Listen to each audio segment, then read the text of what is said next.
In the crisp dawn of 1954, America awoke to a world humming with the electric pulse of progress and peril. The new year kicked off with a splash of Technicolor innovation on January 1st, when NBC broadcast the Tournament of Roses parade live in color from Pasadena, California, the first coast-to-coast transmission of its kind, beaming vibrant floats and marching bands into living rooms and hinting at the television revolution to come. Just 2 weeks later, on January 14th, Hollywood's golden girl, Marilyn Monroe, tied the knot with baseball legend Joe DiMaggio at San Francisco City Hall, a union that captivated the nation and symbolized the glamorous allure of post-war celebrity culture. But beneath the glamour simmered deeper currents. On January 20th, President Dwight D. Eisenhower delivered his State of the Union address, urging unity against communist threats while championing economic growth, setting the tone for a year where domestic anxieties intertwined with global showdowns. The very next day, January 21st, marked a leap in military might as the USS Nautilus, the world's first nuclear-powered submarine, slid into the Thames River in Connecticut. This sleek vessel promised unlimited underwater endurance, bolstering US naval superiority in the escalating arms race and foreshadowing the technological edge that would define Cold War strategy. February brought stark reminders of that race's ferocity.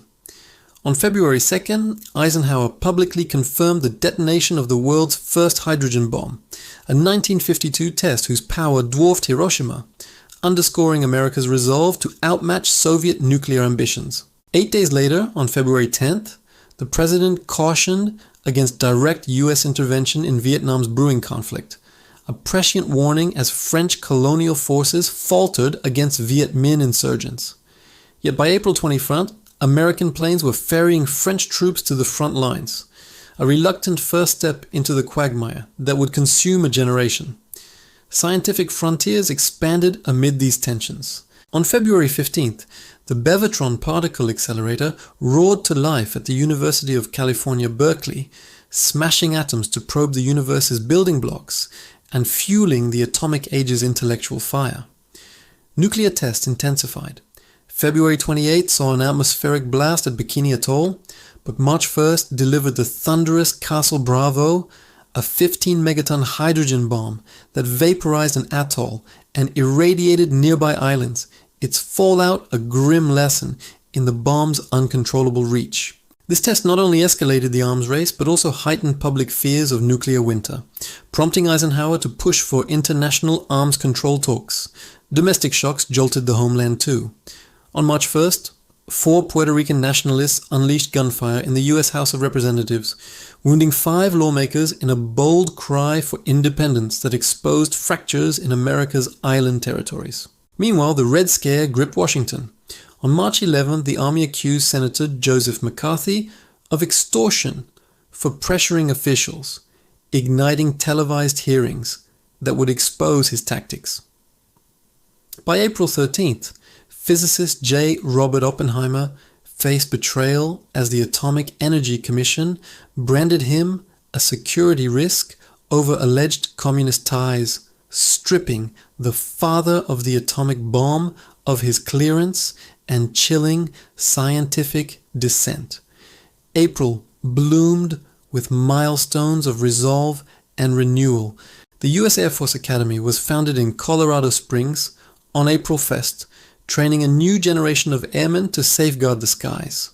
On April 7th, Eisenhower articulated the domino theory in a press conference, warning that a communist victory in Indochina could topple Southeast Asia like falling tiles, a doctrine that would justify deeper US entanglement.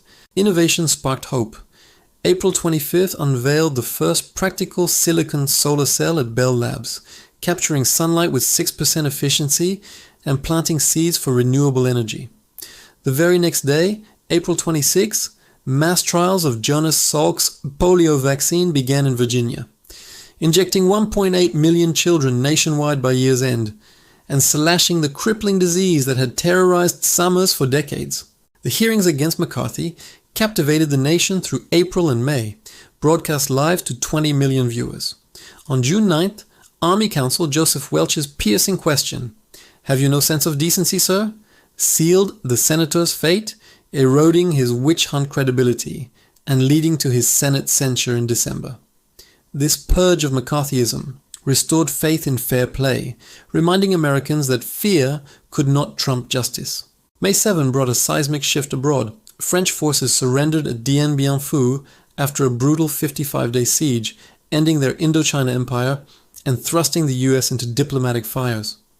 The Geneva Conference in July partitioned Vietnam at the 17th parallel, creating a fragile North-South divide that sowed seeds of future war, while the US refused to sign but pledged aid to the South.